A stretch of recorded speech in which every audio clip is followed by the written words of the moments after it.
అధికార పార్టీని ఇరుకున పెట్టాలనుకుంటారు. క్యాడర్ని బలి చేస్తారు. ఆయనేమో అవతలి రాష్ట్రంలో కూర్చుని స్కెచ్ గీస్తారు. తన అనుచరుల చేత ఆ ప్లాన్ ని అమలు చేపిస్తారు. సీన్ కట్ చేస్తే ఆ ప్లాన్ బొక్కబోర్లా పడి తిరిగి ఆయన మెడకే చుట్టుకుంటుంది. ఆయన్ని నమ్మి ముందుకెళ్లిన క్యాడర్ పోలీస్ స్టేషన్లలో కూర్చోవాల్సిన పరిస్థితి ఏర్పడింది. ఆ నేత చేష్టలతో అధిష్టానం తల్లు పట్టుకోవాల్సి వస్తుంది. ఇందుకీ ఎవరా నేత ఏంటా కదా, లెట్స్ వాచ్ ది స్టోరీ.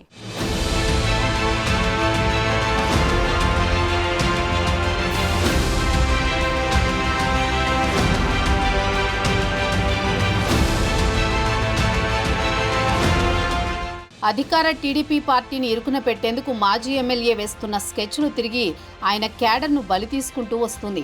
ఇది నెల్లూరు జిల్లా కావలి నియోజకవర్గంలో తరచుగా చోటు చేసుకుంటున్న పరిణామం. 2 సార్లు కావలి వైసీపీ ఎమ్మెల్యేగా పనిచేసిన ప్రతాప్ రెడ్డి అడుగులు తడబాటు గురవుతున్నాయని టాక్ వినిపిస్తోంది. మొన్నటి ఎన్నికల్లో టీడీపీ అభ్యర్థి కావ్య కృష్ణారెడ్డి చేతిలో ప్రతాప్ రెడ్డి ఓటమి పాలయ్యారు.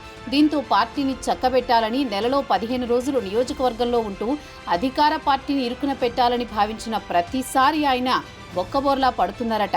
అజ్ఞాతంలో ఉంటూ క్యాడర్కి ఆదేశాలిస్తున్నారు తప్ప ఎక్కడా డైరెక్ట్గా ఫీల్డ్లోకి దిగడం లేదనే ప్రచారం జరుగుతోంది. బేసిక్గా రియల్టర్, బిల్డర్, వ్యాపారవేత్తగా ఉన్న రామరెడ్డి ప్రతాప్ కుమార్ రాజకీయాల్లోకి వచ్చినప్పటి నుంచి ఫుల్ టైం పొలిటీషియన్గా ఉన్నారు. ఓటమి తర్వాత వ్యాపారాలపై ఆయన దృష్టి పెట్టారట. దీంతో బెంగళూరులో ఉంటూ తన వ్యాపార కార్యకలాపాలు సాగిస్తూ నియోజకవర్గంలో ఏదో ఒక అలజడి సృష్టిస్తున్నారట. ఆయన్ని నమ్మిన క్యాడర్ అడుగడుగున అవస్థలు ఎదుర్కొంటోంది.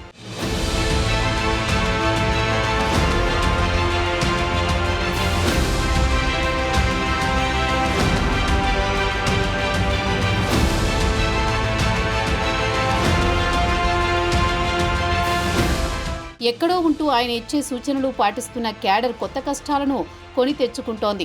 అధికార పార్టీకి వ్యతిరేకంగా ఆందోళనలు చేస్తూ కేసులు పెట్టించుకుంటున్నారు. జలంధకి మండలం అన్నవరం క్వారీలో డ్రోన్ వీడియోలు తీసేందుకు వెళ్లిన వైసీపీ నేతలు పీకల్లోతు చిక్కుల్లో పడ్డారు. ఏకంగా కటకటాల పాలవ్వాల్సి వచ్చింది. డైరెక్ట్గా ఎమ్మెల్యే కావ్య కృష్ణారెడ్డి జోలికి వెళ్లడంతో ఒక తొక్కిన పాముల ఆయన బుసలు కొట్టారు. తన మీద హత్యాయత్నం చేసేందుకు ప్రతాప్ కుమార్ రెడ్డి మనుషులను పంపించారంటూ ఎమ్మెల్యే సంచలన వ్యాఖ్యలు చేశారు. వారి ప్రదేశంలో కత్తులు కూడా లభ్యమయ్యాయంటూ వెల్లడించారు. దీనిపై పోలీసులు హత్యాయత్నం కేసు నమోదు చేశారు. మాజీ ఎమ్మెల్యే రామరెడ్డి సైతం ఏ5గా ఉన్నారంటూ డీఎస్పీ వ్యాఖ్యానించారు. ఆయన కూడా పరారీలో ఉన్నట్లు డీఎస్పీ ప్రకటించారు. కష్టకాలంలో లీడర్ లేకపోవడంతో నమ్ముకున్న క్యాడర్ ప్రతాప్ రెడ్డి మీద అనుమానాలు వ్యక్తం చేస్తోంది.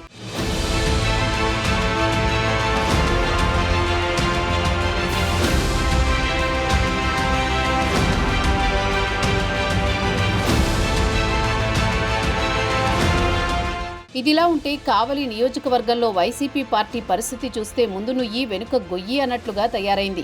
ముందుండి నడిపించాల్సిన లీడర్ నియోజకవర్గానికి దూరంగా ఉండడంతో పార్టీ కార్యక్రమాలు చేసేందుకు క్యాడర్ కూడా వెనకడుగు వేస్తోందన్న ప్రచారం జరుగుతోంది.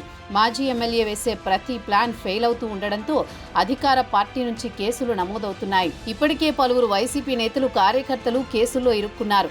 అధికారం చేతిలో ఉన్నప్పుడు అన్నీ తానే వ్యవహరించిన కీలక నేతలందరూ ఇప్పుడు ముఖం చాటేశారు. పరిస్థితిని గమనించిన పార్టీ అప్రమత్తమైంది. రీజనల్ కోఆర్డినేటర్ కార్మూరి నాగేశ్వరరావు నేరుగా రంగంలోకి దిగారు. క్యాడర్, లీడర్ మీద కేసులు పెడుతున్నారని జిల్లా ఎస్పీని కలిసి ఫిర్యాదు చేశారు. అడుసు తొక్కనేలా కాలు కడగనేలా అన్నట్లు కావలిలో మాజీ ఎమ్మెల్యే పరిస్థితి తయారైంది. అధికార పార్టీని ఇరుకున పెట్టే క్రమంలో అడుగడుగున బాణాలు రివర్స్లో వచ్చి తగులుతున్నాయి.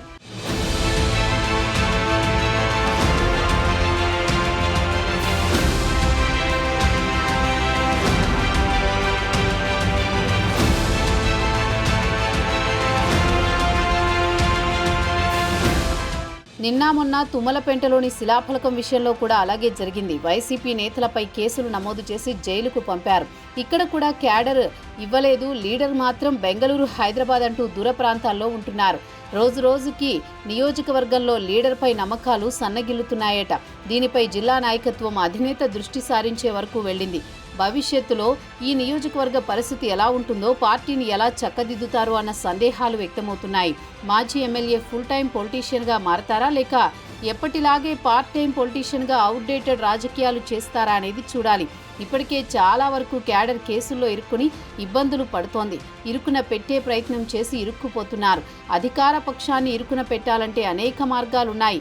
పక్కా ప్రణాళికలు ఉండాలి అని వ్యూహరచన ఉండాలి, నిరంతరం పర్యవేక్షణ ఉండాలి, దానికి తోడు పరిశీలన ఉండాలి. అలాంటివేమీ లేకుండా లీడర్ ఎక్కడో ఉంటూ క్యాడర్ చేత ప్లాన్ అమలు చేయాలని చూస్తూ బోల్తా పడుతున్నారు. ఊబిలో ఇరుక్కుపోతున్నారు. క్యాడర్ మేల్కుంటుందా లేక లీడర్ మేలుకుంటారా అనేది చూడాలి.